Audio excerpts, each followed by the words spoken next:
Лазар Колишевски бил избран за прв потпредседател на президиумот на АСНОМ, прв председател на владата на Демократска федерална Македонија и председател на Народното собрание на Народна република Македонија во периодот од 1953 до 1962 година.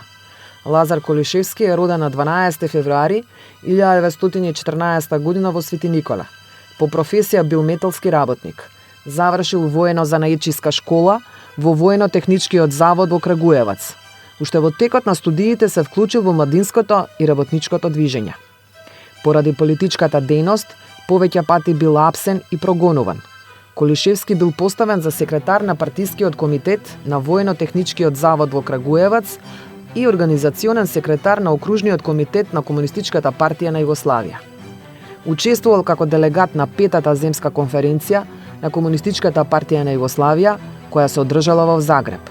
Со одлука на Покраинскиот комитет на Комунистичката партија на Југославија за Србија, Колишевски бил испратен да работи во Смедеревска Паланка со цел формирање на партиска организација.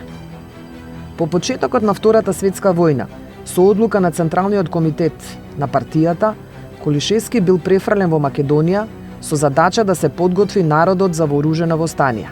Кон крајот на август 1941 година, тој бил именуван за секретар на Покраинскиот комитет на Комунистичката партија на Југославија за Македонија и за раководител на Покраинскиот воен штаб.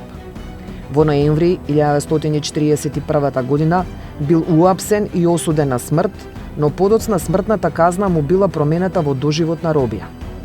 Колишевски бил сместен во затворот во Плевен во Бугарија, каде ја отслужувал казната се до капитулацијата на Бугарија на 9 септември 1944 година. По ослободувањето се вратил во Македонија.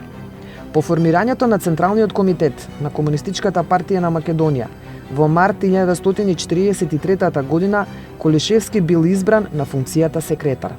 Оваа функција извршувал цели 20 години се до јули 1963 година.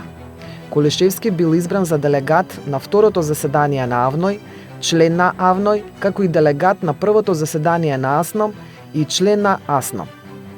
Во 1944 година бил избран за народен пратеник во Народното собрание и во Сојузната народна скупштина. Во март 1945 година Колишевски бил едногласно избран за прв председател на првата народна влада на Демократска федерална Македонија, а на 19 декември 1953 година за председател на Народното собрание на Народна република Македонија.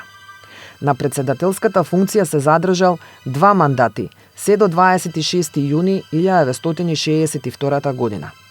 Во текот на својата политичка кариера Колишевски извршувал бројни значајни политички и општествени функции. Од 1963 до 1967 година бил председател на Сојузниот одбор на Социјалистичкиот сојуз на работните народи на Југославија.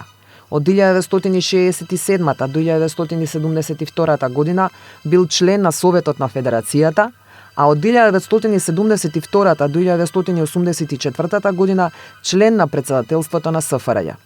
По смртта на Јосип Броз Тито, краток временски период ја извршувал и функцијата председател на председателството на СФРЈ. Лазар Колишевски починал на 6 јули 2000 година во Скопје. Носител е на највисокото југословенско одликување, југословенска голема звезда, потоа на орден на заслуги за народ од прв ред, орден Братство и единство од прв ред и орден на храброст. Колишевски е носител на партизанска споменица 1941 година и е прогласен за народен херој.